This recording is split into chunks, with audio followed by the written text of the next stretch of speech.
একদম নতুন একটা ভিডিওতে স্বাগত। তো আমরা বর্ধমান থেকে সাইকেল চালিয়ে এসেছি মায়াপুর ইস্কন মন্দির। তো আমরা একদম মন্দিরের কাছাকাছি রয়েছি, তো ভেতরে যাবো এবং তোমাদের দেখাবো। তোমরা অলরেডি আগের দিনে ভিডিও দেখে নিয়েছো, যদি না দেখে থাকো ডেসক্রিপশনে লিঙ্ক দেওয়া আছে, ওখান থেকে তোমরা দেখতে পারো আগেকার পার্টগুলো। তাহলে বুঝতে পারবে অ্যাকচুয়ালি কীভাবে এসেছি, কোথায় কোথায় স্টে করেছি, এগুলো সব তোমরা বুঝতে পারবে ভিডিওতে, ডেসক্রিপশনে লিঙ্ক দেওয়া আছে। জাস্ট একদম মন্দিরের কাছাকাছি রয়েছি, শ্রী মায়াপুর চন্দ্রদয়া মন্দির মেন গেট এটা। কিন্তু সাইকেল এখানে নিয়ে যাওয়া যাবে না, আমাদেরকে সামনে দিয়ে সাইকেল নিয়ে যেতে হবে। এই দেখো সেই মন্দিরের সামনে রয়েছি, মায়াপুর ইস্কন মন্দির। এত দোকান, এত হোটেল, এত রেস্টুরেন্ট, এত খাবারের দোকান, এত ক্রাউড, এখানে কত মানুষের ভিড়। 1 নম্বর গেট দিয়ে দর্শনার্থীরা ভেতরে প্রবেশ করতে পারবে, 2 নম্বর আর 3 নম্বর গেট বন্ধ, আর 4 নম্বর গেট খোলা আছে। মানে 4 নম্বর গেটটা খোলা রয়েছে। এই যে এটা হলো 4 নম্বর গেট, এই হলো 4 নম্বর গেট। কোথা থেকে? বর্ধমান। বর্ধমান থেকে এসছো? হ্যাঁ। সাইকেলগুলো রেখে যেতে হবে তো, সাইকেলগুলো এখানে রেখে ছিল। এটা এন্ট্রি গেট, এন্ট্রি গেট দিয়ে ভেতরে ঢুকেই সাইকেলগুলো এখানে লাগিয়ে দিলাম, আর সাইকেলে লক করে দিয়েছি। আর আমি এক্সট্রাটা তালা নিয়ে এসেছি, এই যে দেখো, এই যে এত বড় তালা চাবি নিয়ে এসেছি, জানি কোনো না কোনো কাজে লাগবে। যাই হোক, কাজে এটা লাগবে। তো সাইকেলগুলোকে এখানে রেখে দিয়ে এখন 1 ঘন্টা মতো ওখানে ঘুরবো। চলো জল খেয়ে নাও। এখানে কিন্তু বাইক পার্কিংয়ের সুবিধা রয়েছে, বাইক পার্কিং, বাট মেনশন আছে bike parking, keep the helmet at your own risk, helmet নিজের দায়িত্বে রাখুন। তো আমরা বাইক পার্কিংয়ের পাশ দিয়ে ওই দিক দিয়ে বেরিয়ে যাবো, ওইদিকেও যাওয়া যায়, ওইদিকেও অনেক জায়গা রয়েছে। তো ফাইনালি আমরা কিন্তু একদম ভেতরে প্রবেশ করে গেছি, আর দেখাচ্ছি তোমাদের। চলো, সামনেই রয়েছে ইস্কনের সেই মন্দির। দুপুরে আসতে লেট হয়ে গেছে, সেই জন্যে অনেকটাই লেট হয়ে যায় আমাদের দুপুরে আসতে। সাইকেলের প্রবলেম ছিল, তার জন্য অনেক লেট হয়ে গেছে, তাই আমরা দুপুরে লাঞ্চটা এখানে করবো ভেবেছিলাম, হয়নি করা। হ্যাঁ, সাইকেলের দোকানে প্রায় 1 ঘন্টা টাইম লেগে গেছিলো আমাদের। ও হো, কি লাগছে দেখো, ভিউ খুব সুন্দর দেখতে লাগছে। আমরা সামনে দিয়ে যাবো এবং দেখাবো তোমাদের। আর প্রচুর ফরেনার এখানে এসছেন এবং প্রচুর দর্শনার্থী, এখানে প্রচুর পর্যটক এসছেন এখানে ঘুরতে। আর এই হলো 4 চাকা পার্কিংয়ের জায়গা। শঙ্খ ভবন, পদ্ম ভবন, এটাই মন্দিরে যাওয়ার রাস্তা, ভেতর দিয়ে চলে যাবো। ইস্কনের যে মূল মন্দির, সেই মন্দিরে যাওয়ার জন্য ঠিক এত লাইন এখানে পড়েছে। এই যে এত লাইন, কত লাইন পড়েছে দেখো, এত লাইন দিয়ে আমার এই মূল মন্দিরে যেতে হবে। এটাই সেই ইস্কনের টেম্পল, মূল মন্দিরে আমরা যাব একটু পরে। আগে আমরা এই সাইডগুলো ঘুরে ঘুরে দেখবো। দেখো এদিকে অনেক চৈতন্য মহাপ্রভুর জীবনবাণী, অনেক যত ধরনের বই রয়েছে, সব বই এখানে বিক্রি হচ্ছে। এই যে প্রশ্নোত্তরের গীতা, বীরহণী শ্রী রাধিকা, ভক্তি সমেত সিন্ধু, আত্মকল্যাণের পন্থা। ভিডিও করা যাবে না? মূল মন্দিরে পৌঁছাতে চাও যে ওইদিকেও, তাহলে এখানে জুতো কাউন্টার রয়েছে, বিনামূল্যে জুতো রাখতে পারবে ভোর 4টে থেকে রাত্রি 9টা পর্যন্ত। এই হচ্ছে জুতোর কাউন্টার এখানে। এই হচ্ছে লাইন, বিশাল লাইন, এইগুলো বিশাল লাইন পড়েছে।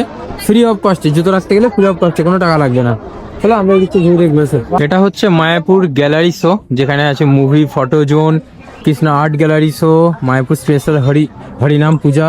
হ্যাঁ, তো এখানে ভেতরে যাওয়ার জন্য এখানে টিকিট কাউন্টারে এই টিকিট কেটে তারপরে ভেতরে প্রবেশ করতে হয়। এখানে মেনশন আছে মায়াপুর মুভি থিয়েটার।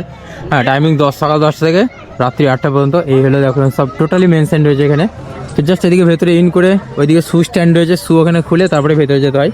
তো আমরা জাস্ট ভেতরে যাব এবং দেখবো ঘুরে ওই সাইডটা, ওই যে মেনশন আছে ওখানে আই লাভ মায়াপুর, ওটা আমরা দেখবো। চলো, এখান থেকে কিন্তু মূল মন্দিরের ভিউটা অসাধারণ। আর যদি এইদিকে দেখি, এইদিকে রয়েছে এন্ট্রি উইথ টিকিট, ওইদিকে টিকিট কেটে ওইদিকে যেতে হবে। আর যদি আমরা এখানে ফটোশ্যুট করি তাহলে এই জায়গায় ফটোশ্যুট করতে পারবো। আই লাভ মায়াপুর এখানে মেনশন রয়েছে, এই যে এত সুন্দরভাবে। সো যাবো, জাস্ট কিছু ফটো তুলবো। যাও তুমি, তোমার কিছু ছবি তুলো, যাও। আমরা তো মন্দিরে যাবোই, মন্দির যাওয়ার আগে বাঁ দিকে এত সব দোকান রয়েছে, এই যে সব কিন্তু পুজোর সামগ্রী এবং গোশালার যে স্টল, সেই ধরনের স্টল, এমনকি বুক স্টল, পুজোর সামগ্রী, সমস্ত রকম জিনিস কিন্তু এখানে পাওয়া যায়। কী কী পাওয়া যায় তোমাদের দেখাবো। এই যে ঘন্টা রয়েছে, কাঁসা রয়েছে, খঞ্জিনি রয়েছে, এখানে গলার মালা রয়েছে, সব প্রাইস এখানে মেনশন রয়েছে, 25, 30, 70, 60 বিভিন্ন রকম। এসব হরির মালা, এই যে সুন্দরভাবে সব কিছু সাজানো রয়েছে। এটা বাইরেটা, ভেতরে আরও রয়েছে সব। হ্যাঁ, এখানে এইসব মালা কমবে এদিকে বিনামূল্যে শিল প্রভুপাদের পুষ্প সমাধি মন্দির দর্শন করুন। এদিকে গিয়ে ব্যাগ জুতো রাখতে হবে। আজকে একটু বেশি ক্রাউড রয়েছে, প্রচুর মানুষ রয়েছে আজকে। আর এই হলো সেই মন্দির, ওই যে উপরে যেতে হবে ওখানে, কিন্তু ফোন ক্যামেরা অ্যালাউ নেই। তো এখান থেকে জাস্ট বাইরের ভিউ তোমাদের দেখাবো। আমি তো মন্দির দর্শন করছি, তার সাথে সাথে এখানে যারা দর্শনার্থী এসেছেন আমি তাদেরকে বেশি অবজার্ভ করবো। বিভিন্ন রকমের মানুষ এখানে কিন্তু ঘোরাঘুরি করছে। কেউ বসে আছে, দেখো এদিকে কেউ অনেকজন বসে আছে, কেউ বাচ্চাকে কোলে নিয়ে আসে, কেউ বাচ্চাকে মাথার উপর তুলে রেখেছে। তো আমি মন্দির দর্শন করছি, তার সাথে বেশি অবজার্ভ করছি, মানুষদের দেখছি যে কত রকমের মানুষ এখানে রয়েছে। বিভিন্ন জনের মাইন্ডে বিভিন্ন রকম চলছে। তো এখন কিন্তু আমরা মন্দিরের সামনে রয়েছি, এদিকে সেই মন্দির, বাট ভেতরে যেতে গেলে ক্যামেরা, ড্রোন বা ফোন অ্যালাউ নেই। ফোন এখানে জমা দিতে হবে, জুতো খুলতে হবে।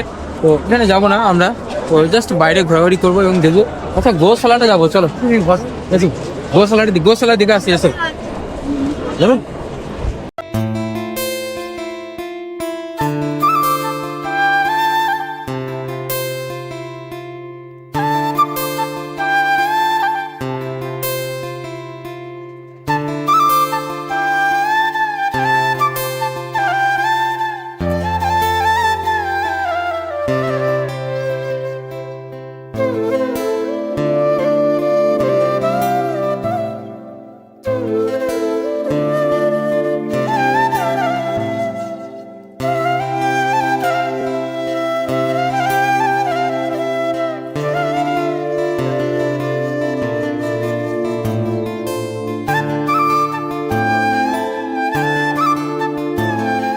গোশালা যাওয়ার জন্য এখান থেকে টোটোর ব্যবস্থা রয়েছে। 10 টাকা টিকিট কেটে গোশালাটা এইদিকে একদমই সামনে, এখান থেকে 1 কিলোমিটার অ্যাপ্রক্স হবে। এখানে রয়েছে টোটো স্ট্যান্ড, যেখান থেকে কিন্তু টোটো ধরে গোশালা যাওয়া যাবে। 10 টাকা মাত্র টিকিট। সো গোশালা আমরা এইদিকে চলে যাব, একদমই কাছে গোশালাটা। তো এখান থেকে টোটোর ব্যবস্থা রয়েছে। পশ্চিমবঙ্গের নদিয়া জেলার গঙ্গা এবং জলঙ্গি নদীর মিলনস্থলে কিন্তু এই ইস্কনের মন্দির, যেটা স্থাপিত হয়েছিল 1972 সালে। 1972 সালে ভক্তি বেদান্ত স্বামী প্রভুপাদ এই মন্দির এবং এই শহর প্রতিষ্ঠা করেছিলেন। বর্তমানে এই ইস্কন মন্দির একটি বৈষ্ণব তীর্থস্থানে পরিণত হয়েছে এবং বহু দূর দূরান্ত থেকে মানুষ কিন্তু এখানে আসেন। আর আমরা এখন এই রাস্তা ধরে এগিয়ে যাচ্ছি গোশালার দিকে। তো গোশালা তোমাদের দেখাবো ভিডিওতে। আর বেসিক্যালি ড্রোন ভেতরে অ্যালাউ নেই, ডিএসএলআর অ্যালাউ আছে, তবে কিছু কিছু জায়গায় রেস্ট্রিক্ট রয়েছে যেখানে ড্রোন তো এমনি ভেতরে অ্যালাউ নেই। আর এখান থেকে ভিউ অসাধারণ, এই যে পিছনে রয়েছে সেই বিশ্বের বৃহত্তম মন্দির। আর আমরা এখন গোশালার দিকে এগোচ্ছি।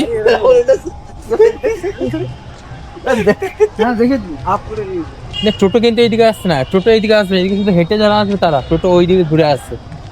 আমরা তো গোশালা দিকে যাচ্ছিলাম, তখনই শক্তিগড়ের দাদা বৌদির সঙ্গে দেখা হয়ে গেছে। তো দেখাই, আমার ভিডিও দেখাচ্ছি কার সঙ্গে। হ্যালো, ভালো তো? আচ্ছা, আমার ভিডিও কি দেখা হয়? একদম। আচ্ছা, কবে আসা হয়েছে এখানে? আজকেই আসা হয়েছে দুপুরের দিকে। কি গাড়ি নিয়ে আসা হয়েছে? ব্যাটারি স্কুটি নিয়ে এখানে।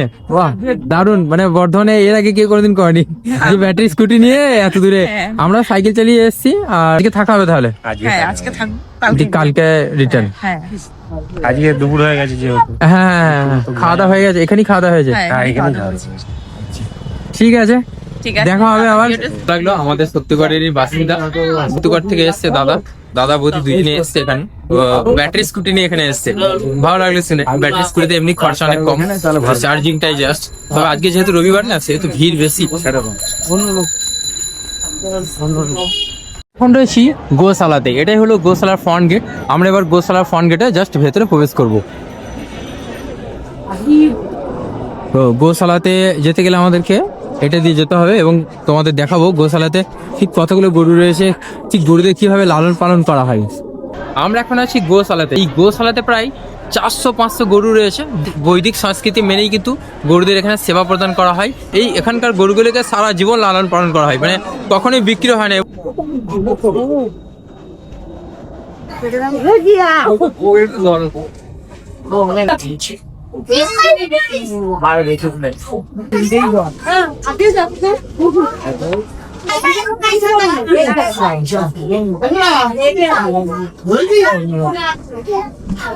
এখানে বিক্রি হচ্ছে গরুদের খাবার। এই যে গরুদের খাবার বিক্রি হচ্ছে।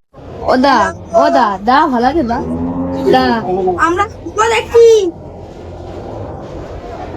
আয় দেখো, সব আদর খাবে বলে দাঁড়িয়ে আছে, মুখ বাড়িয়ে আছে, আদর খাবে। নে আদর খা আদর খা আদর খা।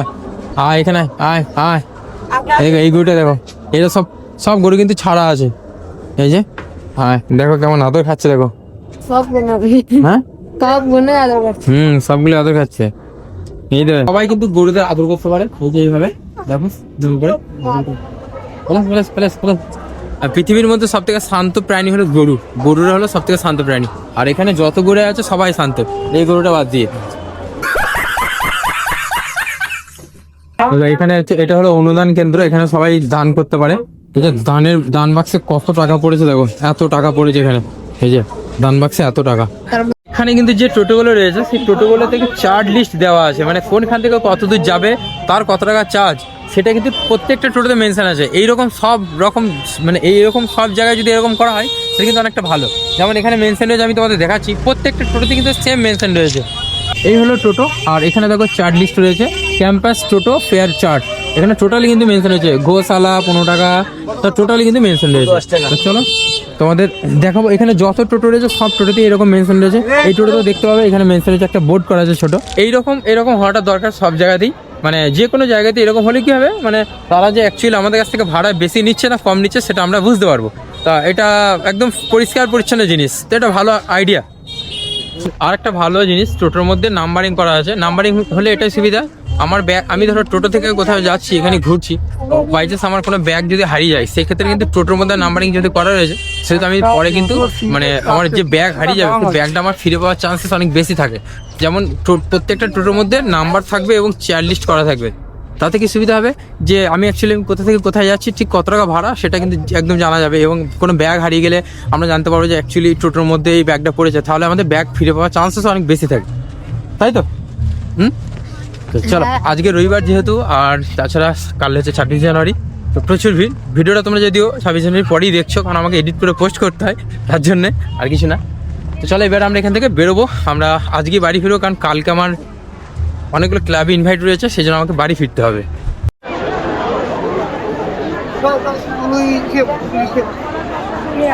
এই যে নৌকায় রাতের দিকে এখন বাড়ি ফিরছি, আর আমরা ওপার থেকে এপার চলে আসলাম, এই গাড়িগুলো সাইকেলগুলো এই নৌকায় রেখে।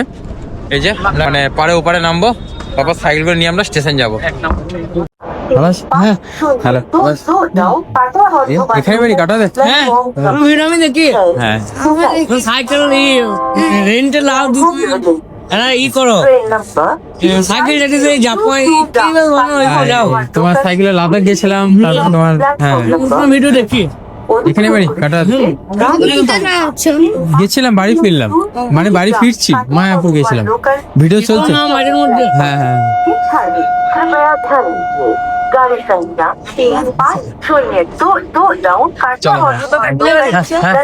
আমার বর্ধমানে বাড়ি। হ্যাঁ আমরা এই ট্রেনটাতে আসলাম, আর সাইকেলগুলো নামালাম, এই ভেন্ডারে ছিলাম।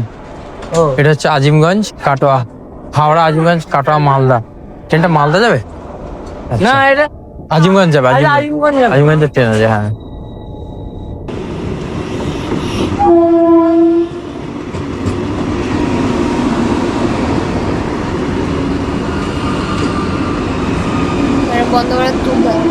বন্ধ ভারত স্লিপার, বন্ধ ভারত চলে এসছে। এই যে দেখতে পাচ্ছ কাটায় বন্ধ ভারত এসছে, আর আমরা এখন কাটাতে জাস্ট নেমেছি। তো এখন জাস্ট বন্ধ ভারত দেখলাম, জাস্ট এসছে কাটাতে। তো এখন আমরা আবার আমাদের 6 নম্বর প্ল্যাটফর্মে চলে যাবো, কারণ আমাদের ট্রেন আছে 8:30-তে। তোমরা যাবে ওখানে যাবে? তো এসো। এখন আছি কাটোয়া রেল স্টেশনে, আর ওই পার থেকে আমাকে ইচ্ছা করছে যে তোমার সাবস্ক্রাইবার। এখন ঘুরতে পারছে 8:18, 8:30 train. Hello hello hello hello, কোথায় বাড়ি? কাটোয়া বাড়ি? আচ্ছা এখন হাই করে দাও, ঠিক আছে। তো আমরা জাস্ট এই ট্রেনটা উঠলাম, আর এই ট্রেনটাতে এখন আমরা যাব বর্ধমান, আর এটা 8:30 ছাড়বে। আর সাইকেলগুলো কিভাবে রেখেছি দেখিয়ে দিই। তো এই যে সাইকেল দুটো রেখে দিয়েছে এইভাবে, আর রোহান এখানে বসে আছে। আর তোমার নাম আসিফ তাই তো? আরিফ, তোমার? পাপাই আর আরিফ আমাদেরকে অনেক হেল্প করেছো তোমরা, তো তোমাদেরকে ধন্যবাদ, মানে থ্যাংক ইউ। এই সাইকেলটা তুলে নিয়ে আসাটাও আমার পক্ষে খুব টাফ ছিল। যাই হোক, বসো গল্প করি কিছুক্ষণ, তারপর বেরোবো। নবদ্বীপের ট্রেনে চেপেছি, নবদ্বীপ থেকে কাটোয়া আসলাম, কাটোয়াতে ফাইনও দিলাম 200 টাকা। তারপরে এই গাড়িটা লাগেজ করেছি আর কি, 200 টাকা ফাইন না, তো 200 টাকা লাগেজ করেছি। তারপরে এখন ট্রেনে বসে আছি, বর্ধমান পৌঁছাবো রাত্রি 10টায়। এবার কেন বাড়ি চলে যাচ্ছি তার কারণ হচ্ছে কালকে আমাকে ক্লাবে ইনভাইট করেছে, তো তার জন্য আমাকে যেতে হবে, তো সেই জন্য আমি তাড়াতাড়ি বাড়ি ফিরছি। মানে আমার মানে শিডিউল করা থাকে সবকিছু, মানে আমি 2 দিন আমার মানে সবকিছু টাইম শিডিউল করা রয়েছে, কোথায় কিভাবে এরপরে কি যাব সেগুলো সব শিডিউল থাকে, সেই জন্য আমাকে টাইম টু টাইম সবকিছু বাড়ি ফিরতে হয় তাড়াতাড়ি আর কি। মানে যেমন আমি যেমন চালিয়ে গেছি, আসার টাইমে আর চালিয়ে আসিনি, আমাকে বাড়ি ফিরতে হবে এইভাবেই। তো কিছু করার নেই, চলো এখন বর্ধমান ফিরবো, এখনো কোনো ভিডিও নেই, একদম দেখা হবে বর্ধমানে গিয়ে। এখন ঘুরতে পারছে 9:40, আমরা জাস্ট বর্ধমানে নামলাম। সো এখন আমরা এখান বাড়ি যাবো, আর রোহানকে বাড়িতে ছেড়ে দিয়ে আসবো, ওর বাড়ি গোলাপবাগে।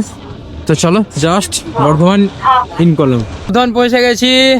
So welcome to Bardhaman. এখন ঘুরতে পারছে 9:47। সো এখন বাড়ি যাচ্ছি, বাড়ি মানে রোহানে বাড়ি যাচ্ছি। রোহান কেমন ঘুরলে বলো, কিছু অনেক কিছু শিখতে পেরেছো, জানতে পেরেছো? ঠিক আছে, নেক্সট ট্রিপ পাওয়া যাবে তো? হ্যাঁ ঠিক আছে, তো চলো এখন বর্ধমান ওভারব্রিজ দিয়ে আমরা গোলাপবাগ যাচ্ছি, রোহানকে বাড়িতে ড্রপ আউট করে তারপরে আমি বাড়ি ফিরবো আবার সাইকেল চালিয়ে। তো এই ভিডিওটা এখানে শেষ করছি, দেখাবে তোমাদের সাথে আবার নতুন ভিডিওতে, আর খুব তাড়াতাড়ি আমাদের নতুন ট্রিপ আসছে। তো চলো সবাইকে গুড নাইট, বাই বাই, দেখা হবে নতুন ভিডিওতে, সবাই খুব ভালো থেকো।